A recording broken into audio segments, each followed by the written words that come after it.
EV tax credit rule adjustment provides short-term win. The IRS adjusted the EV tax credit rule last week, which was a big win for consumers. It now allows car buyers to lock up an agreement to buy a vehicle instead of having to take delivery before the deadline of September 30th. This has tremendous advantages for both consumers and companies. For consumers, they are no longer rushed to take delivery of a car that might not be their exact pick just to qualify for the tax credit. Instead, they can build the car they want, make a marginal down payment on it, and still take delivery even after September 30th and still get the $7,500 off. Tesla set to win big after IRS adjusts EV tax credit rules. For car makers, they are no longer restricted by production capacity or supply bottlenecks, and can get a vehicle to a buyer after the deadline instead of delivering bad news. The consumer just needs to commit monetarily first. However,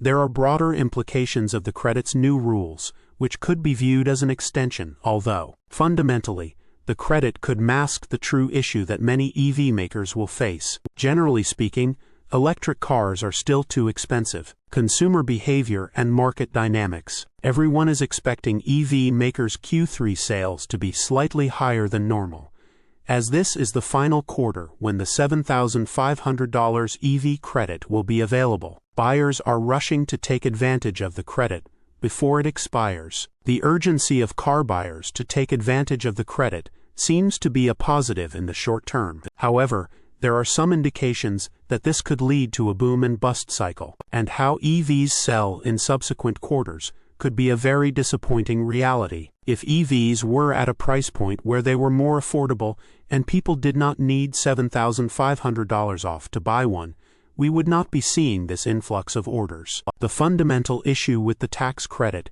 is the fact that it is a bit of a crutch for automakers, and that crutch is about to be removed abruptly. Sustained incentives for EVs are something that was never going to be available under the Trump administration. The true demand of EVs will be revealed in Q4 and likely over the first 2 quarters of 2026. Previously, the credit's termination was set for 2032, but the change, which is absolutely justified in terms of the White House's powers, sets a tough precedent moving forward. Different administrations and different planning for how government funds are spent could dramatically alter plans. For consumers, their confidence in the stability of these types of programs will be decreased. If a Democrat gets elected in 2028, will the credit return? It's likely that the credit could become an on for 4, off for 4 type of arrangement, depending on the party in the White House, as well as the concentration of that party in the House and Senate. For automakers,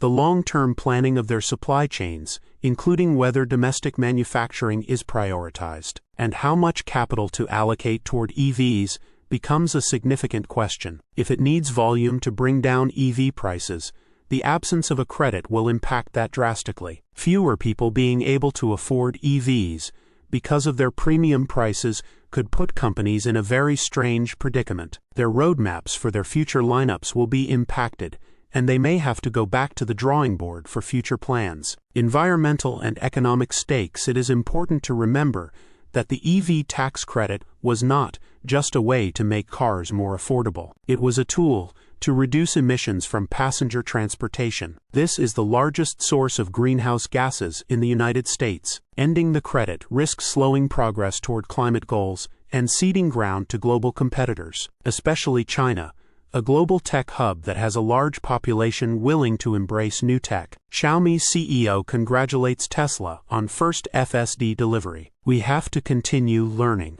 The U.S. needs a stable, long-term strategy to incentivize both consumers and manufacturers to reach climate goals. Short-term band-aids are not going to drive innovation or adoption forward. Call to action to secure a thriving and equitable future for the EV industry.